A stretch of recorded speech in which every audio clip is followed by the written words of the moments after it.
Listen, the truth behind the pride flag. What is the pride flag? Now listen, this video is going to be deep. Let it go viral. Share it with all your friends on Facebook and on YouTube and on Instagram. Share this video. It's going to be deep stuff. Now, the pride flag we assume is a rainbow. And I've seen many Christians saying, oh, we need to get our flag back, or we need to reclaim the rainbow back. All right, but what you need to understand is that the pride flag is not a rainbow. It's not a rainbow. The pride flag, it contains 6 colors, and a rainbow contains 7 colors. The rainbow, we know when we first see the rainbow in the book of Genesis. The rainbow means covenant.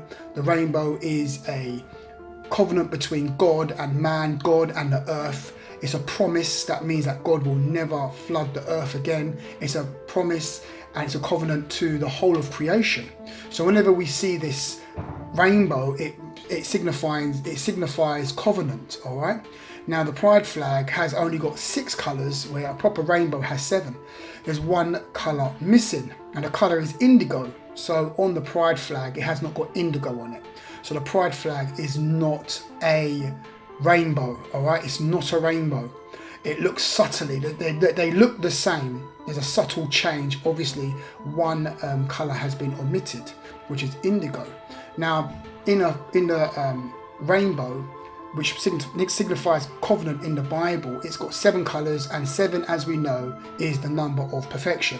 Now in the pride flag, it's got 6 colors, and we know 6 signifies the number of man when we start to get into the flesh. So 1 is 7, which is perfection, getting into the spirit. 1 is 6, which is getting into man, getting into the flesh. It's quite deep stuff. Now, this is where it gets even more powerful, all right? Even more powerful. If we look on this website here, and this is the emissions and absorption spectre, all right, or spectrum. And if we go down to the elements, and we click on S, which is for sulfur. The color for sulfur is, guess what?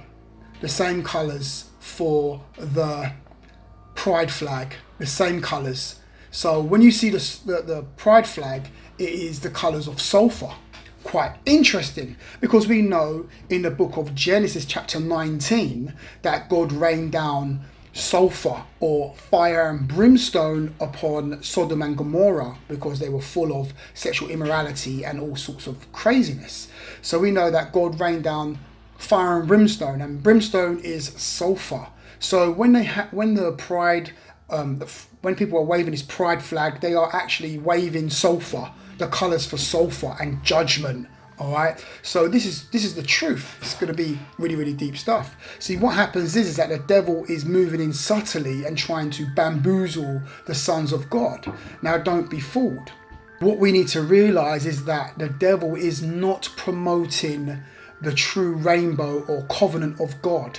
Because even though in the earth realm, a rainbow just looks like a few colors in the sky, but in creation has a voice. You can read this in the book of Psalms chapter 19 verse 1, 2 and 3, I think it is. And it speaks about how creation has a voice, creation has a understanding. So whenever a rainbow is being seen, creation understands that rainbow means covenant. The spiritual realm understands that it means covenant between God and creation. Now Satan is not promoting that rainbow, because why would he promote covenant amongst the whole world? He is not promoting that. This is the reason why 1 of the colors has been omitted. This is where it gets really deep now, is that we know that the pride, and we know that the pride movement, the LGBT, okay, it's deep stuff. The LGBT consists of 4 letters. I know they have Q and Z and all these other letters as well, but the main 4 that they started with is lesbian, gay, bisexual and transgender, which is 4. Okay, so this is 4 main groups. Now this is where it gets quite deep, because when you work out how Satan sets up his kingdom, you'll see that he copies God, and he groups his kingdom together in 4s. All right, Satan is a cherubim, and according to the Bible, cherubs or cherubims have 4 faces. They have a face of a man, a lion, an ox, and an eagle, and We also know that each of those faces represents a different side of Christ. Those different sides of Christ can be found in the New Testament, in the four Gospels of Matthew, Mark, Luke, and John. Each Gospel shows a different side of Christ. So we know that Satan is, like I said, or Lucifer, is a cherub. So he sets up his kingdom on four. Everything has four. This is the reason why in the book of Ephesians chapter 6, it speaks about how we wrestle not against flesh and blood, but against principalities, powers, rulers of darkness, and spiritual wickedness in high places. It's four. Even if you go into the book of Galatians chapter 5, it speaks about the works of the flesh: adultery, fornication, uncleanness, and lasciviousness. And these are four different types of sexual immorality. And this is how Satan is destroying the nations, through sexual immorality. Adultery is sex outside of marriage. Fornication is sex before marriage. And uncleanness is any sexual activity at all. It makes you unclean. That's uncleanness. And lasciviousness, that speaks about sexual excess. So we know that all these four types of works of the flesh is what is destroying the nations. It's how Satan has set up his kingdom on four. And we can see this in how God sets up his kingdom also. We've got the four cherubims that hold up God's throne. You can read that in the book of Ezekiel. You've got the four corners of the earth. You have the four angels holding back the four winds. There's fours everywhere. And it goes even deeper than that, because in the Ten Commandments we see that the Ten Commandments are split into two groups. The first four commandments are how man is meant to act towards God, spiritual, and the other 6 commandments is how we are meant to treat each other.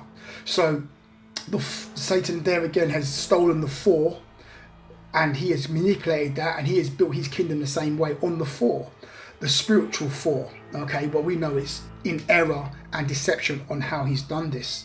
And the 6 is the man. So we see the 4s and the 6s moving together. It's quite deep. But anyway, back to the point. What am I trying to say is that the LGBT flag, is the pride flag, is not a rainbow. It's the sign for sulfur. And we know that sulfur is judgment, and God is raining judgment upon that lifestyle and upon that community. This is the reason why the prevalent STD, or sexual transmitted disease, that is running rife in that community is gonorrhea and chlamydia. And we know that both of these STDs burn with fire, you see. So we've got the fire, the judgment. Fire is purification, and the brimstone, this is the wrath of God. So we can see this here. You see the fire from the STDs that they're getting through the sexual immorality, and we've got the brimstone, which is on the pride flag, which represents the wrath of God. This is the reason why in the whole of that community, everybody is they're depressed, they're killing themselves, and the suicide rate is high. The multiple partners, the sexual immorality is crazy. They can't have families, and it's all madness. So what am I saying? We are not trying to get that flag. That flag does not belong to us. It's the flag of Sodom and Gomorrah. The real flag that we have is a flag of covenant, which is 7 colours, which is over God's throne. I hope this little video here has helped you guys out to set the record straight, so you know what's going on. Have a blessed day. Again, it's Robert, an ambassador for Christ, Kai 1000. Check out the YouTube channel or the Facebook page. It's powerful stuff.